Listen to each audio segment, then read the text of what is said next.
বন্ধুরা, আজকে এমন একটি ঘরোয়া উপাদানের সঙ্গে পরিচয় করিয়ে দেব যে উপাদানটি সঠিক নিয়ম মেনে আমাদের বাগান বা ছাদ বাগানের যে কোনো গাছে সঠিকভাবে যদি আমরা প্রয়োগ করি, তাহলে আমাদের প্রত্যেকটা গাছকে একেবারে রোগ পোকা মুক্ত রাখতে পারি। আমাদের গাছে কোনো রকমের পোকামাকড়ের আক্রমণ হবে না। আমাদের বাগানের গাছগুলো সবসময় সবুজ সুন্দর হয়ে থাকবে এবং সব গাছ থেকেই প্রচুর পরিমাণে ফুল ফল পাবো আমরা। এছাড়াও আমাদের টবের মাটিতে কেঁচো কেন্ন পিঁপড়ে হয়ে থাকে, এই সমস্যাগুলিও এ ধরনের উপাদান প্রয়োগ করে ভালো রাখতে পারি আমরা।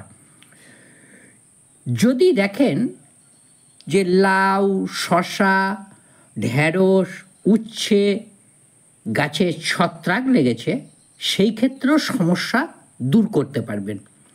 লেবু গাছে লেদা পোকার আক্রমণ হয়, শুঁয়োপোকার আক্রমণ হয়, মাকড়সার আক্রমণ হয়, সেগুলোকেও খুব সহজে নিয়ন্ত্রণ করতে পারবেন শুধুমাত্র একটা ঘরোয়া উপাদান দিয়ে। লঙ্কা গাছের পাতা কোঁকড়ানো সমস্যা লেগেই থাকে। এছাড়াও বিভিন্ন রকম পোকামাকড়ের সমস্যা প্রতিনিয়ত বাগানে লেগেই থাকে। এই সমস্ত পোকামাকড়ের উপদ্রব থেকে বাঁচাতে পারবো আমরা। তো বন্ধুরা, যে সমস্ত গাছে পাতা কুঁকড়ে যাচ্ছে, ফুল ঝরে যাচ্ছে, গাছের বৃদ্ধি থমকে যাবে, পাতা হলুদ হয়ে ঝরে যাচ্ছে, এটি প্রয়োগ করে দেখুন, সমস্যার সমাধান পাবেন। তবে ব্যবহারের সঠিক নিয়ম অনুসরণ করলে তবে কিন্তু কাজটা সম্পূর্ণ পাবেন। আসুন দেখে নিই কী উপাদান কেমনভাবে প্রয়োগ করতে হবে। নমস্কার বন্ধুরা, মুখার্জি গার্ডেন্সে আপনাদের সকলকেই স্বাগত জানাই। তো বন্ধুরা, এতক্ষণ যে জিনিসটির কথা আপনাদের আমি বলছিলাম, সেটা হচ্ছে এই ন্যাপথলি।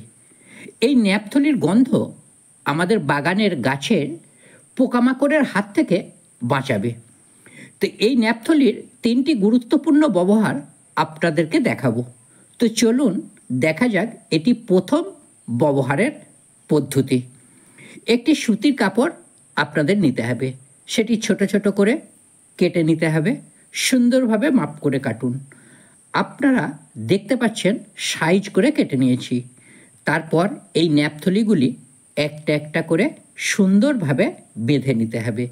একটু শক্ত করে বাঁধবেন যাতে খুলে না যায়, তাহলে এই জিনিসটি দীর্ঘদিন থাকবে। বাগানের প্রতিটি গাছে এভাবে ডালে বেঁধে দিন। পোকামাকড়, মশা, পিঁপড়ে গাছে আসবে না। যে কোনো বাগানের ফুল, ফল, সবজি গাছে বেঁধে দিলে এর গন্ধ পোকামাকড়ের একদমই পছন্দ হয় না, তাই গাছে আসবে না। এইভাবে প্রতিটি গাছে বেঁধে দিলে পোকা না হয় আর আসবে না। কিন্তু লেবু গাছের পাতার ভিতরে যে পোকাগুলি থাকে, লঙ্কা, জবা গাছের যে পাতায় পোকার ডিম লার্ভাগুলি আছে, সেগুলিকেও তো মেরে ফেলতে হবে। তার জন্য দ্বিতীয় পদ্ধতিটা দেখুন। এই যে লেবু গাছের পাতার মধ্যে পোকা আছে, এগুলিকে ম্যাপ পোকা বলে। কি করে বুঝবেন? পাতার ওপরে সরু সরু সাদা দাগ দেখতে পাবেন। তো এই পাতাগুলি যত রকমের কীটনাশক আছে দিন, পোকা মরলেও পাতাগুলি ঠিক হবে না।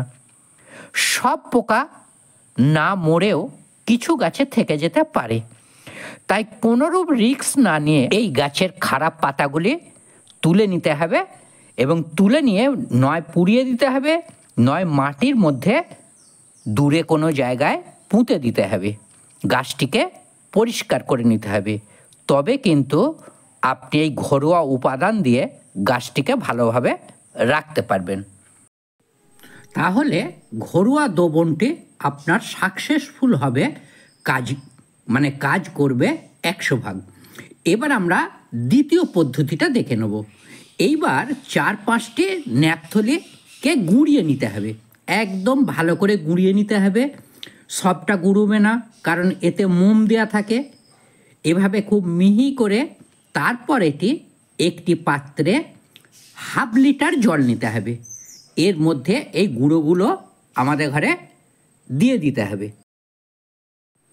এইবার যে জিনিসটি এর সঙ্গে মেশানো হবে সেটি হলো হলুদ গুঁড়ো, যা ছত্রাকনাশক হিসেবে কাজ করবে খুব ভালোভাবে। 1 চামচ দিয়ে জলটিকে ভালো করে নাড়াচাড়া করব। বর্ষাকাল, বৃষ্টি হচ্ছে, গাছের পাতায় ধরে রাখার জন্য 1 চামচ মতো সাদা তেল এর সঙ্গে মিশিয়ে দেব।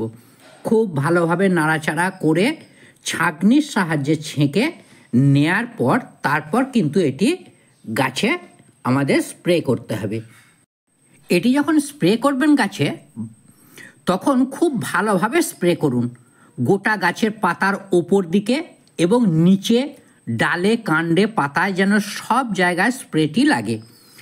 খুব ভালোভাবে যেন পায় সমস্ত জায়গায়। তাহলে পাতায়, কাণ্ডে বসে থাকা পোকা মাকড়ের ডিম, লার্ভা থাকলে তা কিন্তু মারা যাবে।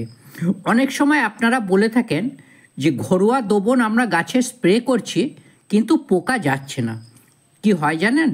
ওপর দিয়ে আপনারা স্প্রে করলেন, পাতার নিচে শুঁয়োপোকা, ডিম, লেদা, বিভিন্ন রকম পোকার লার্ভাগুলো থেকে থাকে। তাহলে সেগুলো আর যাচ্ছে না, সেগুলোতে দ্রবণটা পাচ্ছে না, সেগুলো মারা যাচ্ছে না। তাই নিচের দিকের পাতা যেন ভালোভাবে পায়, গোটা গাছটি যেন প্রতিটা অংশ যেন ভালোভাবে স্প্রে করে ভিজিয়ে দেওয়া যায়। তাহলে কিন্তু দেখবেন গাছে পোকামাকড় থাকবে না, সবই মারা যাবে। আর এটি স্প্রে করার 3 থেকে 4 দিন পর আর একবার স্প্রে করে দিন গাছে, তাহলে দেখবেন গাছের পোকা নির্মূল হবে। এই স্প্রে করার পর পোকামাকড় নির্মূল হলে এইবার আপনি ন্যাপথলিগুলো গাছে বেঁধে দিলে তা কিন্তু দীর্ঘদিন আমাদের গাছগুলোকে পোকামাকড়ের হাত থেকে সুরক্ষা দেবে। এবার দেখে নেব তৃতীয় পদ্ধতি। 4-5টি ন্যাপথলিকে একইভাবে গুঁড়িয়ে নেব। টবের মধ্যে পিঁপড়ে, পোকা, লেদা, শুঁয়োপোকা, কেঁচো, কেন্ন থাকে, বর্ষাকালে বেশি হয়। এগুলি টবের মাটির শিকড় নষ্ট করে এবং পিঁপড়ে এ গাছ ও গাছ হতে যাওয়া আসা করে এবং ছত্রাকের জীবাণু বহন করে থাকে। এই ন্যাপথলিকে গুঁড়িয়ে টবের মাটিতে একটু ছড়িয়ে দিলে পোকা, কেঁচো, কেন্ন মরবে, পিঁপড়ে গাছে উঠবে না, আসবে না এবং মশা কমে যাবে। এই 3ভাবে যদি আমরা গাছগুলিতে প্রয়োগ করি তাহলে বাগানের সমস্ত গাছ সুন্দর সবুজ থাকবে, ফুল ফল পেতে কোনো অসুবিধা হবে না এবং বর্ষাকালে ঘন ঘন আমাদের কীটনাশক, ছত্রাকনাশক স্প্রে করতে হবে না। বন্ধুরা, এই ছিল আজকের ভিডিও। এটি গাছে প্রয়োগ করে দেখুন, অনেকটা সমস্যার সমাধান করতে পারবেন। ভিডিওটি ভালো লাগলে একটি লাইক এবং শেয়ার করার অনুরোধ রাখে।